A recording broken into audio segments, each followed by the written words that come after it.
Hey everybody, welcome back. Here's where we're sitting today. The intake manifold gaskets are all cut, port matched. Here's the intake manifold, port matched. I also ran a file across the mating surface. It was off a little bit, but that's all ready to go now. And I ground down on the intake there so it'd be easier to fit on this part of the tin. I already blew that off, wiped down the intake or the heads on the intake flange there, so I'll put you on the stand. We'll get the intakes bolted up. Today's video I'm just going to be basically bolting the intakes on and lightly bolting the carburetors on and making or modifying the linkage to go down, give it an S like I was talking about in my previous video. Alright, I'll put you on the stand and we'll get to it. So a little old school tip, a little bit of wheel bearing grease just to lightly coat these paper gaskets. I do it on the single barrels. I don't know if it really does much, but that's just kind of what I was taught back in the day. Helps seal up if there's any slight vacuum leaks. Alright, so once you have a light coating, just place her down.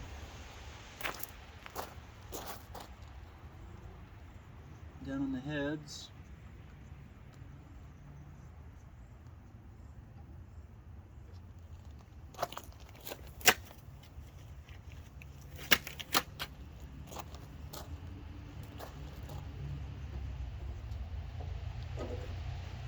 Luckily I got a little bit of extra room on this engine.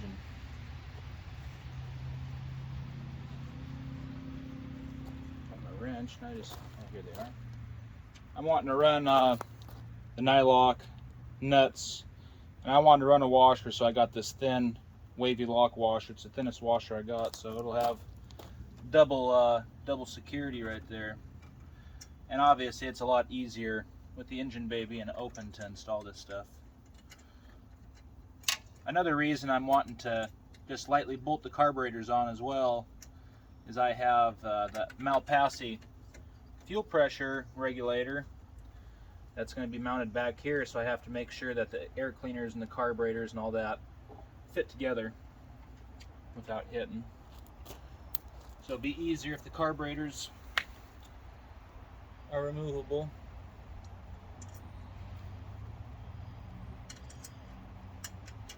I also put some fresh plugs in today, and I looked up what CompuFire said for the gap on the spark plug, and they want 50 thousandths. So I ran it. I got one of those deals you can buy at the auto parts store. It's a key ring, little disc. Had that for years, and I basically ran it to 42 on the disc and the outer edge of the ground strap. That became 50 thousandths, so it's a tapered 42 to 50 thousandths on that ground strap. Plenty. It said to do it to 50 thousandths for maximum performance.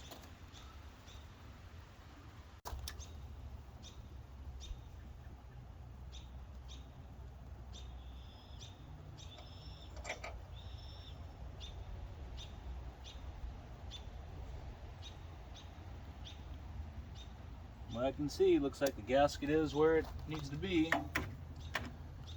When I made the gaskets, I just cut out the holes on the intake manifold for the bolt holes, and that is obviously bigger around than the diameter of the stud, so it had a little bit of play.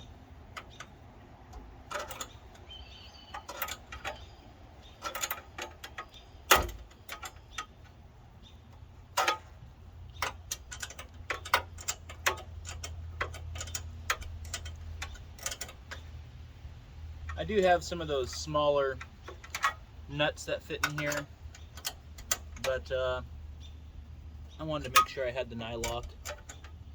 That's what I went with. Would have been easier to run the smaller ones.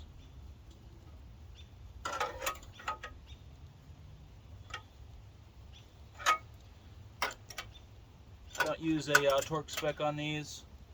Just get them nice and snug.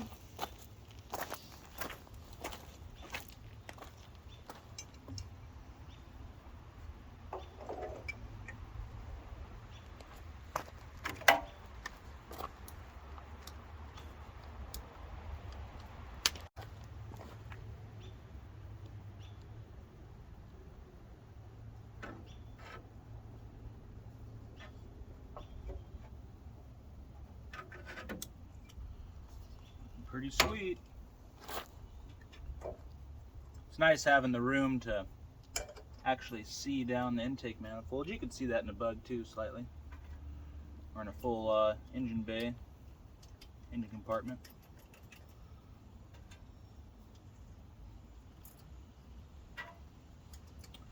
It's always good, in my opinion, for these nylocks to have a couple threads sticking up past. This case, they're a little bit past flush, but with the nylock and the lock wave washer, I shouldn't have to touch these theoretically.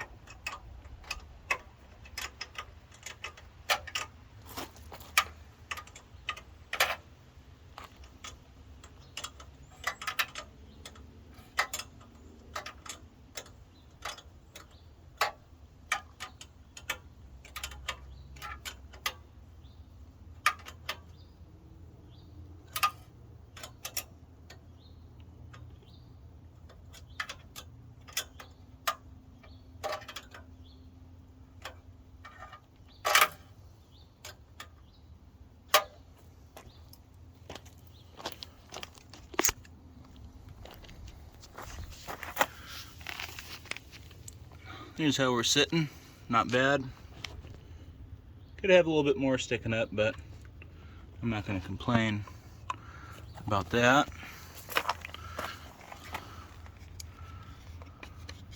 Let's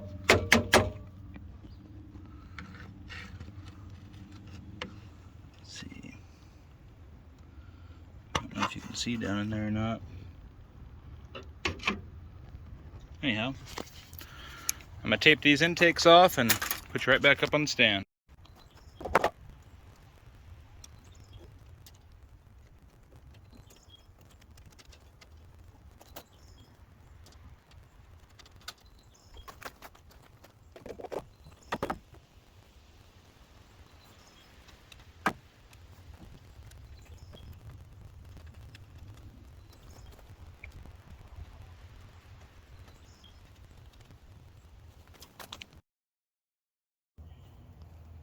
Alright, here's how we're sitting.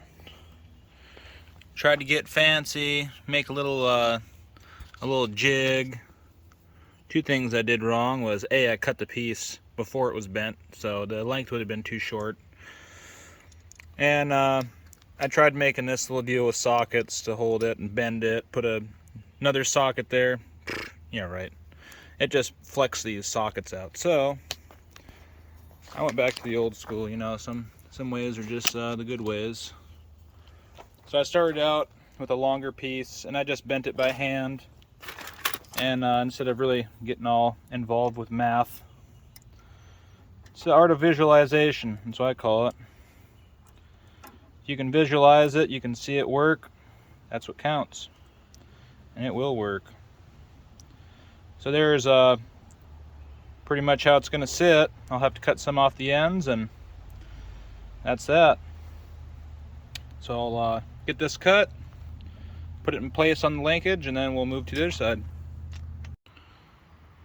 Alright, after some messing around, finally got that sucker bent. So basically just bent it by hand. I did forget to tension up the throttle cable, so this was up against the fan shroud. It's not going to be sitting like that at idle, so I had to cut more off of each of these threaded pieces. But the throttle won't open all the way because of the tape, but you can see the action's pretty much straight down. So you can't really complain much about that. So I also drilled some holes in the front and the back side, so tomorrow I'll pull the welder out and put a tack weld there, and then work on the other side. Not enough time tonight, man. The mosquitoes are coming out in swarms and getting attacked, so this video is about it for tonight, and I'll fire it back up tomorrow. Alright, here we are next day. Got this piece of the linkage bent up.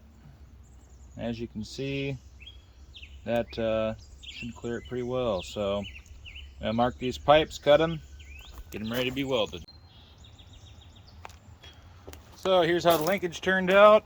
Still has to be welded, but you can see it goes straight down on both of those things. So that's what I was shooting for. That's how the berg linkage is, from what I've seen. Wasn't going to spend the money on them, so a few hours here and there tinkering around with this stuff. Now next video I'll basically go through how I tune these carburetors. It'll basically be set up in a dry situation, no fuel, so it'll be cranking, getting fuel up to it, checking fuel pressure. I'm not going to go through adjusting floats or anything, but basic idle procedure, going through your idle enrichment screws, sinking the carburetors, and adjusting the linkage. Last time I ran this ignition system, the motor that was my supercharged engine, it had the distributor drive gear came out at some point in time, and this was over 10 years ago, and the shims on the bottom of the distributor drive gear fell out. I didn't know that, and I had put this all together, and I had maybe 100 miles on, no, not even 100 miles, maybe 25 miles, and that was with the new 1600 or 1641 pistons. And that distributor drive gear got ate up. So one thing that I found out when I was driving was the thing just shut off, wouldn't start back up again. And I remember touching the distributor, and it was so hot it burnt my hand or my fingers. So I'm hoping that nothing in this is fried. We'll find out when it's time to fire it up. But fingers crossed it works. I haven't tried testing it or anything. If it doesn't work, I'll buy a new cap. That's how it is. I'm going to be running this ignition regardless. So anyhow, everybody, thanks for watching. Thanks for subbing. We'll catch you guys on the flip side.